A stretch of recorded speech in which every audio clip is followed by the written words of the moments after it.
പരിശുദ്ധ പരമ ദിവ്യകാരുണ്യത്തിന് ആരാധനയും സ്തുതിയും പുകഴ്ചയും ഉണ്ടായിരിക്കട്ടെ. ഇപ്പൊ നമ്മുടെ ആധ്യാത്മിക ജീവിതത്തിലും ഉടമ്പടി ജീവിതത്തിന്റെ ഒരു അനുഭവ പരിച്ഛേദമാണിത്. ശരിക്കും ഈ സിറ്റുവേഷനിലൂടെ എല്ലാം വിശ്വസ്തനായ സത്യസന്ധയായ ഉടമ്പടി ദൈവ പൈതൽ കടന്നു പോകും. കാര്യം എന്താണ്? ദൈവം നമുക്കൊരു ആശീർവാദം നൽകുകയാണ്. ദൈവം ആശീർവാദം നൽകിയ എന്ത് സംഭവിക്കും? ജീവിക്കുക. എന്താ പറയുക? ജീവിക്കുക എന്ന് വെച്ചതിൻ്റെ അർത്ഥം നിന്നെ ആരും കൊല്ലുകയില്ലെന്ന്. മനസ്സിലായില്ലേ? കടമോ രോഗമോ നിന്നെ കൊല്ലത്തില്ല. കാര്യം എന്താണ്? ജീവിക്കാനുള്ള ആശീർവാദം ഞാൻ നിനക്ക് തന്നിരിക്കുന്നു. കൈയടിച്ച് ശ്രദ്ധിക്കണ്ടേ?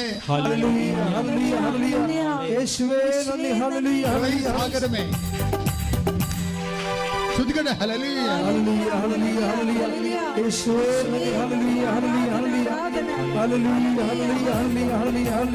ഇതാണ് ഉടമ്പടിയുടെ ഒന്നാം ഘട്ടം എന്ന് പറയണത്. എന്താണ് ഉടമ്പടി ഒന്നാം ഘട്ടം? എസ്.കെ 16:4 എന്താണ്? ജീവിക്കുക. കടമായാലും രോഗമായാലും ജീവിക്കുക. എന്താണ്? വയലിലെ ചെടി പോലെ വളരുക. ആരുടെയും പരിചരണം പ്രതീക്ഷിക്കാതെ എൻ്റെ മാത്രം ആശീർവാദത്തിന് തണലിൽ നീ വളരുക. ദൈവവേദനെ കൈയടിക്കട്ടെ.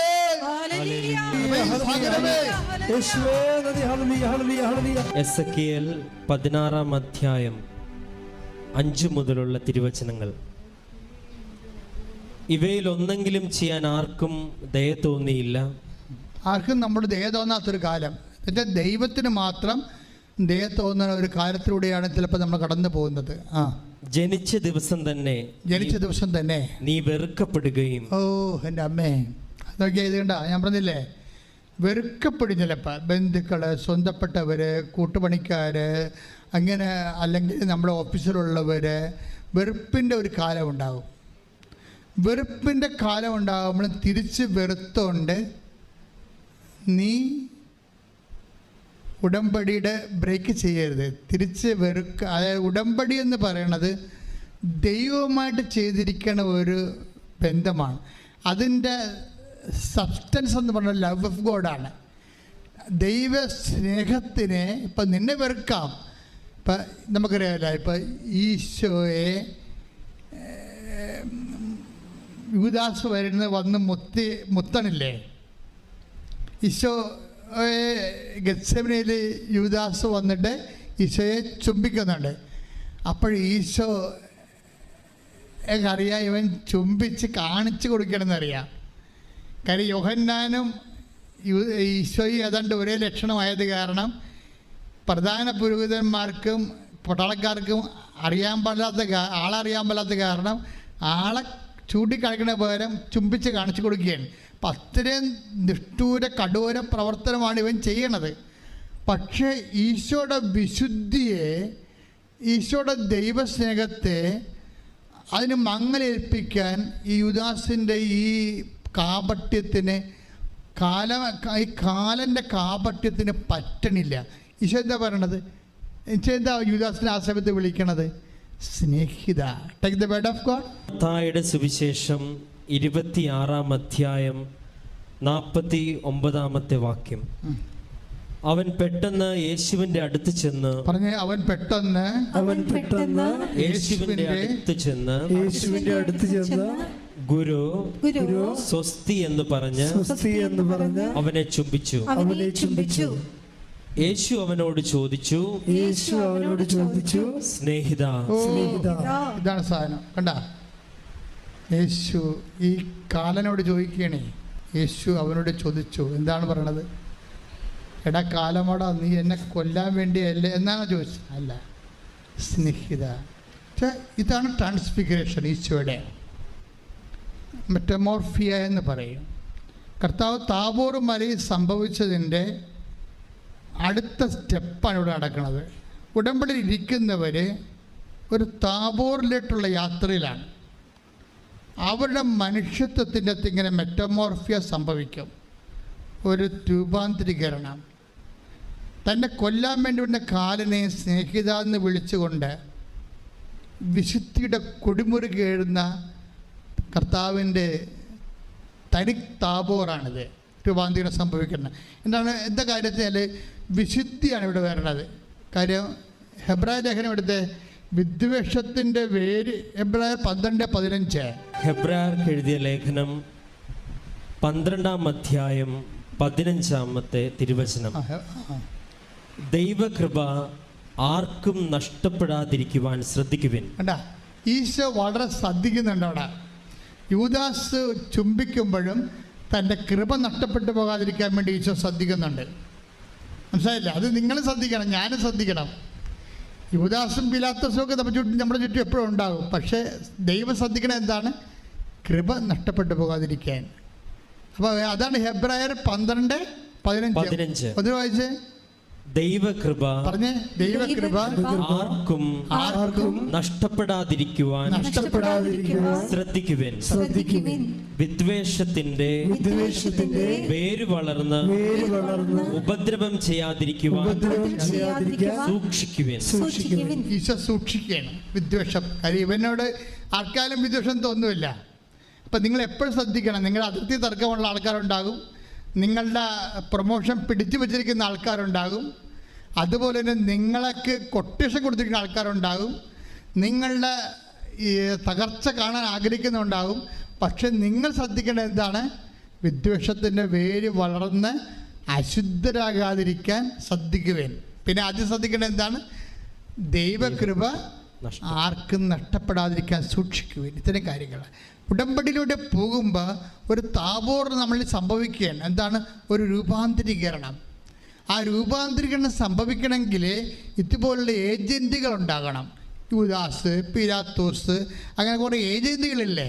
അവരെ നമ്മുടെ ശത്രുക്കളെ കൃപയുടെ ഏജൻ്റായിട്ട് കണ്ടാൽ മതി.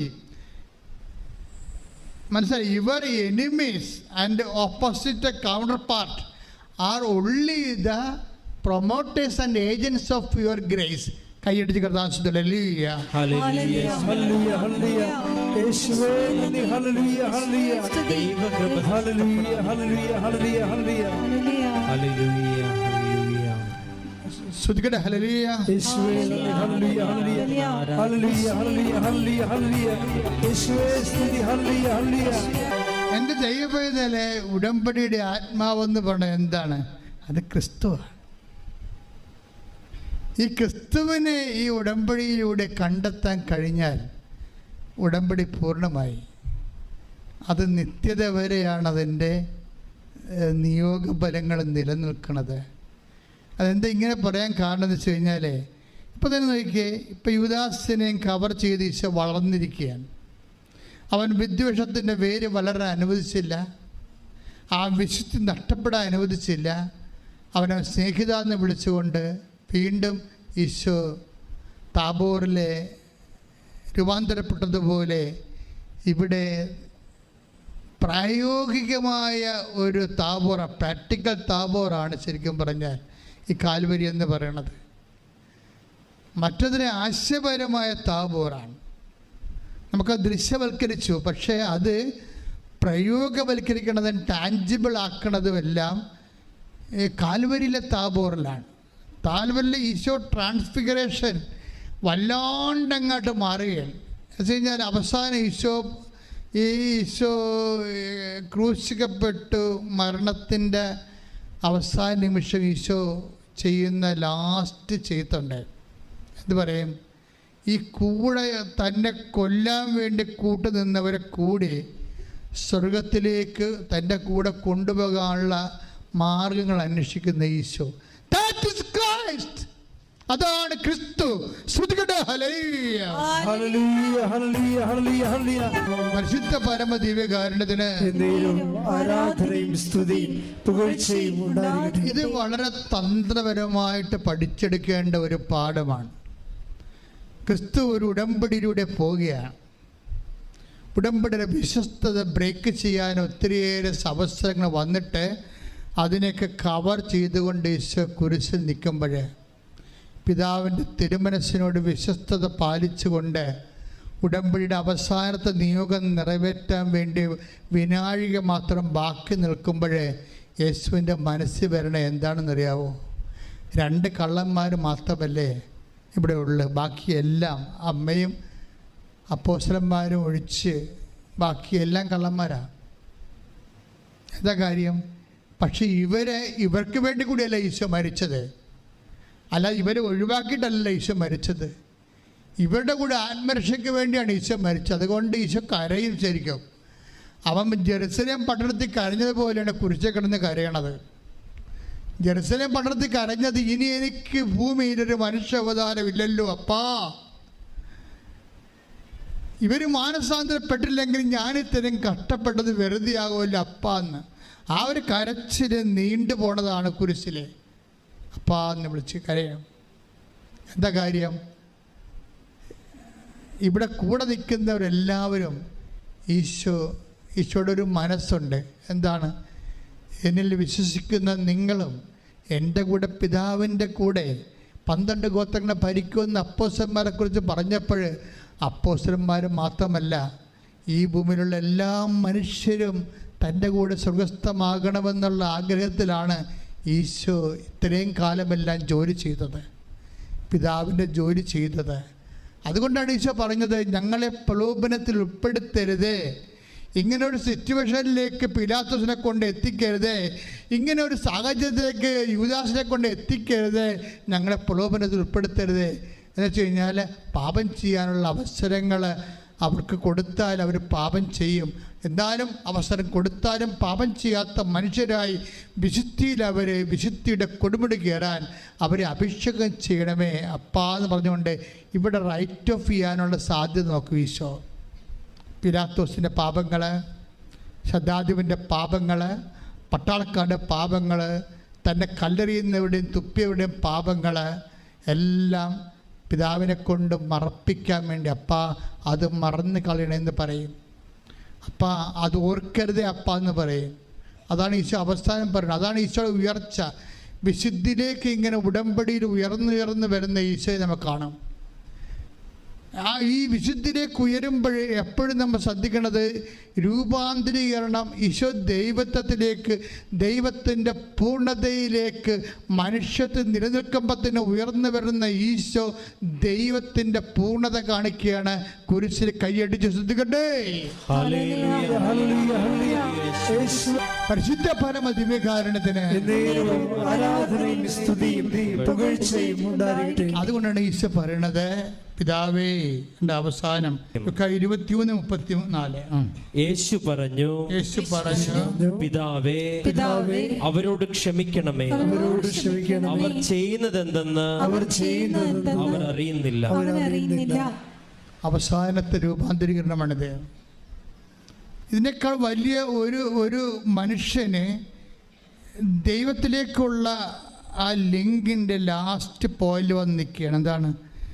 തന്നെ കുത്തി മുറിവേൽപ്പിച്ച് തന്നെ ഒരു കൊലവ് ചോരക്കട്ടിയാക്കി മാറ്റിയ വ്യക്തികളോട് ആ സ്പോട്ടിൽ അവിടെ കൂടെ ആത്മരക്ഷയ്ക്ക് ഗ്യാരണ്ടി കൊടുത്തുകൊണ്ടാണ് ഈശോ ആത്മാവിനെ സമർപ്പിച്ചുകൊണ്ട് ദൈവസ്നേഹത്തിൻ്റെ ചക്രവർത്തിയായി കുരിശാകുന്ന സിംഹാസനത്തിൽ അവൻ ആധിപത്യം നൽകും. അതാണ് സ്വർഗസ്ഥനായ പിതാവിൻ്റെ ഈശോയാണ് അധികാരിയായിട്ട് വീണ്ടും വരുന്നത് നമ്മളെ വിധിക്കാൻ. അതായത് ക്രിസ്തുവിലേക്കുള്ളൊരു വളർച്ചയാണ് ഉടമ്പടിയുടെ ആത്യന്തികമായ ആത്മീയ ലക്ഷ്യമെന്ന് പറയണത്. ഞാൻ ഇത് ഇങ്ങനെ പറയാൻ കാരണമെന്ന് ചോദിച്ചു കഴിഞ്ഞാൽ, അതായത് നമ്മൾ ഉടമ്പടിയിൽ ഒത്തിരിയേറെ വിഷയങ്ങൾ നമ്മുടെ നിയോഗങ്ങൾ വെക്കുന്നുണ്ട്. അതിൻ്റെ ഫസ്റ്റ് ഫേസാണ്. സെക്കൻഡ് ഫേസിൽ വീണ്ടും നമ്മുടെ ദാരുണമായ അവസ്ഥയുടെ അരികിൽ കൂടി ദൈവം കടന്നു പോകുന്നുണ്ട്. സെക്കൻഡ് ഫേസിൽ ഉടമ്പടിയിട്ട് എസെക്കിയേൽ 16:5 വായിച്ചോളൂ. എസെക്കിയേൽ പ്രവാചകന്റെ പുസ്തകം 16-ാം അധ്യായം 5 മുതലുള്ള തിരുവചനങ്ങൾ. ഇവയിൽ ഒന്നെങ്കിലും ചെയ്യാൻ ആർക്കും ദയ തോന്നിയില്ല. ജനിച്ച ദിവസം തന്നെ നീ വെറുക്കപ്പെടുകയും വെളിംപ്രദേശത്ത് ഉപേക്ഷിക്കപ്പെടുകയും ചെയ്തു. അതായത് ഉടമ്പടി കാലത്ത് നമുക്കുണ്ടാകുന്ന മനുഷ്യാവസ്ഥകളുടെ ഒരു പരിച്ഛേദമാണ്. ഓക്കെ, ഞാൻ നിന്റെ അടുക്കലൂടെ കടന്നു പോയി. രണ്ടാമത്തെ വരവാണ്. ദൈവം വീണ്ടും വരുന്നു. ദൈവം നമ്മെ വിടത്തില്ലല്ലോ. ഞാൻ നിന്റെ അടുത്ത് കൂടി കടന്നുപോയി. നീ ചോരയിൽ കിടന്നുരുളുന്നത് കണ്ട് നിന്നോട് പറഞ്ഞു, ജീവിക്കുക, വയലിലെ ചെടി പോലെ വളരുക. നീ വളർന്ന് പൂർണ്ണ യൗവനം പ്രാപിച്ചു. 6 മുതലുള്ള വചനങ്ങളാണ് രണ്ടാം ഘട്ടം എന്ന് പറയുന്നത്. നീ വളർന്നു. എന്താണ്? ദൈവത്തിൻ്റെ ആശീർവാദമാണ്. ഉടമ്പടിയിൽ വളർച്ച ഉണ്ടാകും. തീർച്ചയായിട്ടും നിങ്ങളുടെ ഭൗതിക ആത്മീയ മേഖലയിൽ എന്തുണ്ടാകും? വളർച്ച ഉണ്ടാകും. എന്താ കാര്യം? ദൈവമാണ് ഉടമ്പടി അറ്റത്ത് നിൽക്കുന്ന ആള്. ഇത് ബയലാറ്ററൽ എഗ്രിമെൻ്റാണ്, ഉഭയകക്ഷിയാണ്. ഒരു കക്ഷി മാത്രമാണ് നീ, ഒരു കക്ഷി നിൻ്റെ ദൈവമാണ്. അതുകൊണ്ട് എന്താണ്, നിനക്ക് ജോലിയിലായാലും വീട്ടിലായാലും ആത്മീയമായാലും സാമ്പത്തികമായാലും കൃപയിലായാലും വളർച്ച ഉണ്ടാകും. കാര്യം എന്താണ്? You are under A blessing. വളരുക. എസെക്കിയേൽ 16:7 വായിക്കുന്നത്. രണ്ടാം ഘട്ടത്തിൻ്റെ ദൈവത്തിൻ്റെ വരവ്. ഈ രണ്ടാമത്തെ ഉടമ്പടി പുതുക്കലായിട്ട് കാണുവാൻ നമുക്ക് എടുക്കാം ഈ ഘട്ടത്തെ. എന്താണ്? നീ വളർന്നു, പൂർണ്ണ യൗവനം പ്രാപിച്ചു. പൂർണ്ണ ആത്മീയമായാലും ഭൗതികമായാലും പൂർണ്ണ യൗവനം പ്രാപിച്ചു. നിന്റെ മാറിടം വളർന്നു, മുടി തഴച്ചു. എങ്കിലും നീ നഗ്നയും അനാവൃതയുമായി. അപ്പൊ നമ്മൾ രണ്ടാം ഘട്ടത്തിലേക്ക് എത്തിയാലും കുറച്ച് പരാധീനതകൾ നമുക്ക് നിലനിൽക്കും. അപ്പം രണ്ടാം ഘട്ടം കൊണ്ട് ഇതിലാക്കാൻ നിർത്തിക്കളയല്ലോ. ദൈവം ഇതിന് ആത്മീയ വളർച്ചയായിട്ടാണ് കാണുന്നത്. നമ്മളിതൊരു ഭൗതിക വളർച്ചയായിട്ടാണ് എടുക്കുന്നത്. അതാണ് കുഴപ്പം വന്നിരിക്കുന്നത്. അതിന് ദൈവത്തിന് അത് നിസ്സാരമാണ്. ദൈവം ഉദ്ദേശിക്കുന്നത് എന്താണ്? ഇത് ആത്മീയ വളർച്ചയായിട്ടാണ് കണ്ടത്. ക്രിസ്തു കുരിശിൽ വളർന്ന് ദൈവത്വത്തിൻ്റെ പൂർണ്ണതയിലേക്ക് എത്തി മനുഷ്യത്വം അവന് മരിച്ചതുവരെ, അന്ന് ട്രാൻസ്ഫിഗറേഷൻ സംഭവിക്കുന്നവരെ എന്താണ് വരെ നമ്മളിൽ ഒരു ട്രാൻസ്ഫിഗറേഷൻ സംഭവിക്കുന്നതിന് വേണ്ടി ദൈവം പല ഘട്ടങ്ങൾ നിശ്ചയിച്ച പോലെയാണ് ഇത് വായിച്ചു വരുന്നത്. എന്താണ് വായിച്ച് 8 വായിച്ച്? ഞാൻ വീണ്ടും നിന്റെ അടുക്കൽ. 3ാമത്തെ പ്രാവശ്യമാണ് കടന്നു പോണത്. ഉടമ്പടിയിലെ 3ാമത്തെ പ്രാവശ്യത്തെ വരവാണ്. ഞാൻ വീണ്ടും യൗവനയുക്തയായി. പക്ഷെ നിന്നെ തിരക്കാനും കല്യാണം കഴിക്കാനും കല്യാണം കഴിപ്പിക്കാനും ആരുമില്ലായിരുന്നോ? അപ്പം ഞാൻ നിന്റെ 3ാം പ്രാവശ്യം നിന്റെ അടുത്തുകൂടി കടന്നുപോയി. നിന്റെ അടുക്കലൂടെ കടന്നു പോയപ്പോൾ നിന്നെ നോക്കി. നിനക്ക് വിവാഹപ്രായമായെന്ന് ഞാൻ മനസ്സിലാക്കി. നിനക്ക് വിവാഹപ്രായം വെച്ചാൽ ഉടമ്പടിക്ക് കാലമായി. അപ്പോഴാണ് ദൈവം ഉടമ്പടി ചെയ്യണത്. നമ്മളാണിപ്പോൾ ഉടമ്പടി ചെയ്തിരിക്കുന്നത്. ദൈവം ഈ ഉടമ്പടി ഏറ്റെടുക്കുന്നത് 3ാം ഘട്ടത്തിലാണ്. കാര്യം ഇത് കൃത്യമാകാതെ ദൈവം ഉടമ്പടി ഏറ്റെടുക്കത്തില്ലല്ലോ. വല്ലം കൊണ്ടുവന്ന് ആടെ പ്രസവിക്കണം, പശുവിനിപ്പിക്കണം, അതൊക്കെ പശുവിൻ്റെ കുത്തിക്കയറ്റി ഇട്ടും വീട്ടിൽ പോയ വല്ല പഴി നടക്കുക. ഇതിൻ്റെ ഒരു പ്രോസസ്സിംഗ് ഉണ്ട്. 3ാം ഘട്ടമാകുമ്പോൾ ദൈവം ഈ സംഭവം ഏറ്റെടുക്കും. എന്താ ദൈവം? നീ ഉടമ്പടിക്ക് പക്വതയെന്ന് മനസ്സിലാക്കി. നീ യൗവനയുക്തയായി. ഉടമ്പടിക്ക് ഇപ്പോഴാണ് നീ പക്വത പ്രാപിച്ചിരിക്കണത്. അപ്പം അതിൻ്റെ ഓരോ ഘട്ടങ്ങൾ വായിച്ചാൽ മതി. അപ്പം എന്താ ചെയ്യണം? അപ്പം സംഭവിക്കണേ, എൻ്റെ മേലങ്കി കൊണ്ട് നിന്റെ നഗ്നത ഞാൻ മറച്ചു. എൻ്റെ മേലങ്കി കൊണ്ട് നിന്റെ നഗ്നത. അപ്പം എൻ്റെ മേലങ്കി കൊണ്ട് നഗ്നത ഞാൻ മറച്ചു. ഞാൻ നിന്നോട് സ്നേഹവാഗ്ദാനത്തോടെ ഒരു ഉടമ്പടി. വാഗ്ദാനങ്ങൾ ഇവിടെ വരണത്. ദൈവം ഇനി വാഗ്ദാനം ഇങ്ങോട്ട് തരണം ഇവിടെ വെച്ചാണ്. ഞാൻ നിന്നോട് സ്നേഹവാഗ്ദാനത്തോടെ എന്ത് ചെയ്ത്? ഒരു ഉടമ്പടി ചെയ്തു. നേരത്തെ നമ്മളെ ഉടമ്പടി ചെയ്തിരിക്കണത്. ഇപ്പം ദൈവം അത് സ്ഥിരീകരിച്ചുകൊണ്ടാണ്. അപ്പം നീ യൗവനയുക്തമായി ഉടമ്പടി ചെയ്യാൻ, ദൈവത്തോട് ഉടമ്പടി ചെയ്യാൻ വേണ്ടി മാത്രം ആത്മീയമായി വളർന്നു കഴിഞ്ഞുവെന്ന് കണ്ടാൽ ദൈവം ആ ഉടമ്പടി സ്ഥിരീകരിക്കും. പ്രാർത്ഥിക്കുക, കർത്താവേ, എൻ്റെ ജീവിതത്തിന്റെ ആത്മീയ ഘടകങ്ങളിൽ ഇതുപോലെയുള്ള വിവേചന ബുദ്ധിയോടുകൂടിയുള്ള വിശ്വാസ ജീവിത സുവിശേഷ സാക്ഷ്യ വളർച്ചയുടെ പക്വതയിലെത്തി ദൈവം തന്നെ ഉടമ്പടി സ്ഥിരീകരിക്കുവാൻ അഭിഷേകം ചെയ്യണമേ.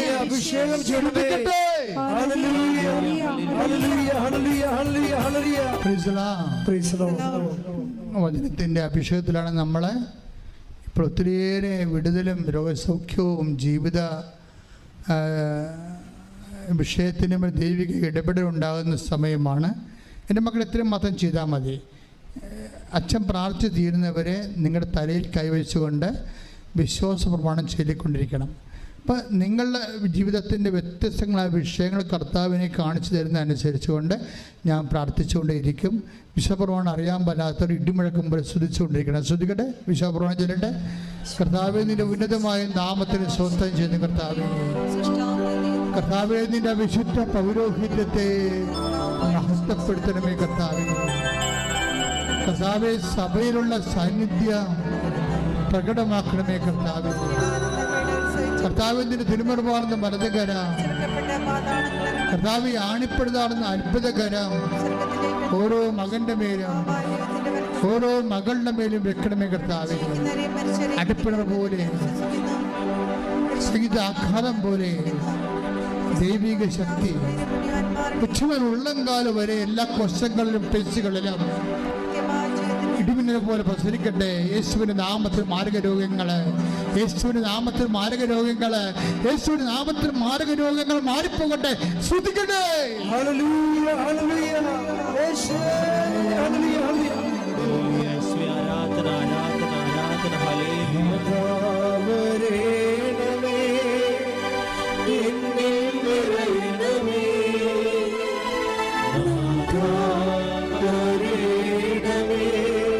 സൗഖ്യം നൽകണമേ, വരേണമേ, എന്നിൽ നിറയണമേ, വരേണമേ, സൗഖ്യം നൽകണമേ. നമ്മളെ കൈയെടുക്കരുത്. എല്ലാ വെള്ളപ്പാണ്ട് രോഗങ്ങള്, എപ്പിലെപ്സി രോഗങ്ങള്, ഓട്ടിസം രോഗങ്ങള്, ഹൃദയത്തിൻ്റെ ദോരങ്ങൾ, നടുവലിൻ്റെ കശേരികൾ തെറ്റിയിരിക്കുന്ന അവസ്ഥകൾ, ജനിതകമായ വൈകല്യങ്ങളുള്ളവർ, അവരെല്ലാവർക്കും വേണ്ടി പ്രാർത്ഥിക്കുന്ന സമയമാണ്. നെഞ്ചിനെ കർത്താവ് കാണിക്കുന്നുണ്ട്. ശ്വാസകോശം ചുരുങ്ങുന്നവർ, വാരിപ്പറ്റ് ബലക്ഷമായിരിക്കുന്നവർ, അപകടത്തെ വാലിപ്പറ്റ് ഒടുങ്ങിപ്പോയവർ, അവരെല്ലാവരും ഈശോ കാണിക്കുന്നുണ്ട്. പ്രാർത്ഥനയിലൂടെ നമുക്ക് അവർക്ക് വേണ്ടി പ്രാർത്ഥിക്കാം. ഹൃദയത്തെ കാണിക്കുന്നുണ്ട്. കരളിന് വേണ്ടി പ്രാർത്ഥിക്കാം, ഗർഭാശയത്തിന് വേണ്ടി പ്രാർത്ഥിക്കാം, ഉദരാശയത്തിന് വേണ്ടി പ്രാർത്ഥിക്കാം, കിഡ്നികൾക്ക് വേണ്ടി പ്രാർത്ഥിക്കാം, അതുപോലെ തന്നെ പങ്ക്രിയാസിന് വേണ്ടി പ്രാർത്ഥിക്കാം. എല്ലാ മേഖലകളും സന്ധിബന്ധങ്ങളിലും ഇടിമുഴക്കം പോലെ ശ്രദ്ധിക്കട്ടെ, ഇടിമുഴക്കം പോലെ ശ്രദ്ധിക്കട്ടെ. എന്റെ കർത്താവിന് ഉന്നതമായ നാമത്തില്, സഭയുടെ അധികാരത്തില് 38 വർഷം ഞാൻ അർപ്പിച്ച കൃപാനയുടെ യോഗ്യതയാൽ, കൃപാസ്ഥാനത്താരെ ജീവനോടെ പ്രത്യക്ഷപ്പെട്ട മാതാവിന്റെ മധ്യസ്ഥത്തില് ഈ കാലങ്ങളിൽ നടന്നിട്ടുള്ള ആരാധന ശക്തിയാൽ യേശു ക്രിസ്തുവിന്റെ നാമത്തില് മാർഗരോഗങ്ങള്, തീരാവേദനകള്, ജീവദുരിതങ്ങള് യേശുവിന്റെ നാമത്തില്, യേശുവിന്റെ നാമത്തില്, യേശുവിന്റെ നാമത്തില്, യേശുവിന്റെ നാമത്തില് മാറിപ്പോകട്ടെ. ശ്രദ്ധിക്കട്ടെ.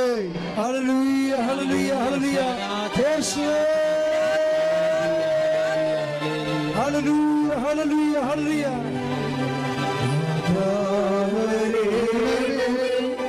എന്നിൽ നിറയണമേ,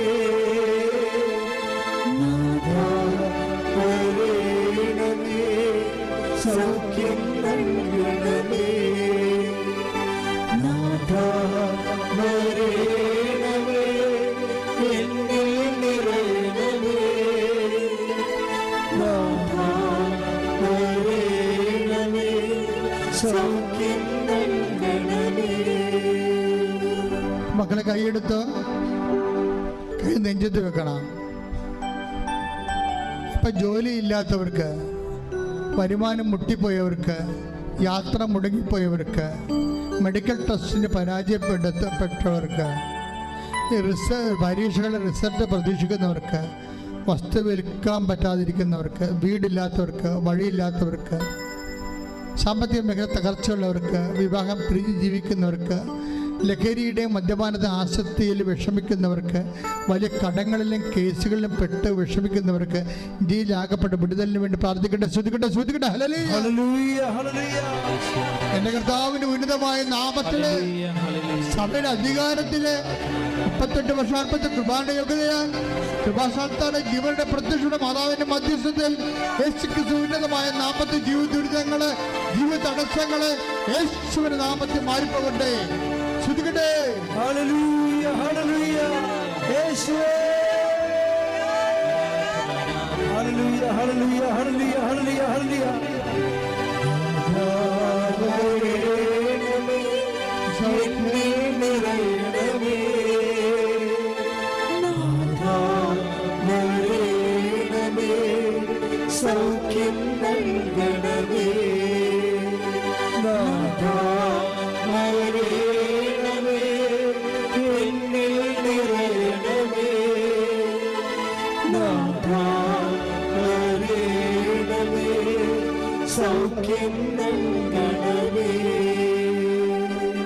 നിൽക്കുക, മൗനമായി പ്രാർത്ഥിക്കുക.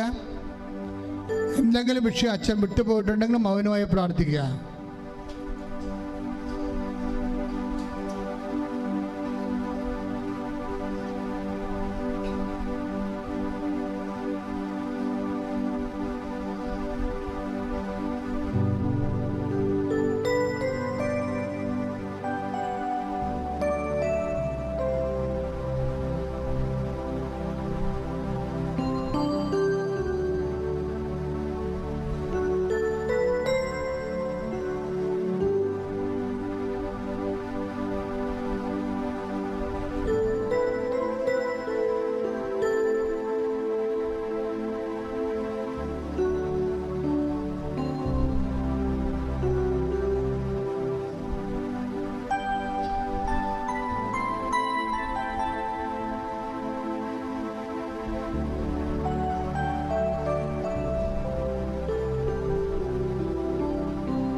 കൈകൾ കൂപ്പി ശിരസ് നമിച്ച്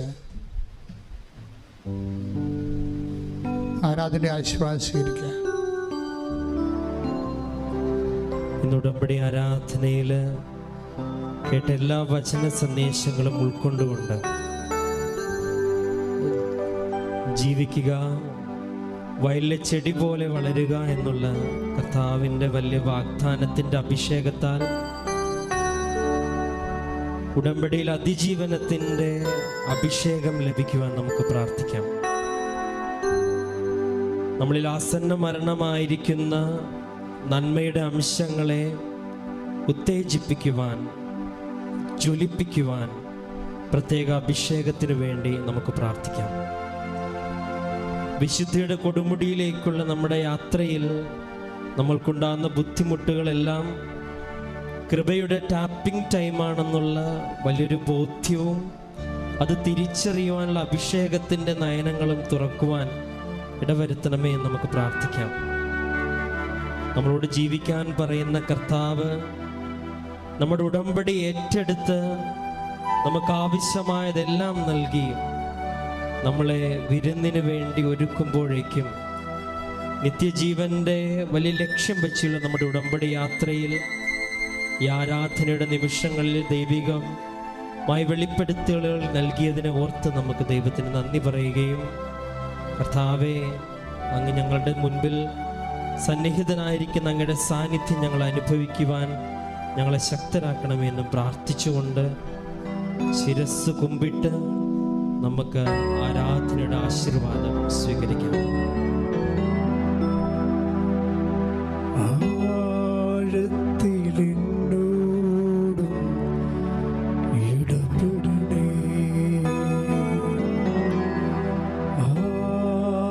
ആത്മാവിലെന്നോട്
പരമമാ ദിവ്യകാരുണ്യമേ, എന്നും എന്നും അങ്ങേക്കാരാധന. പരിശുദ്ധ പരമമാ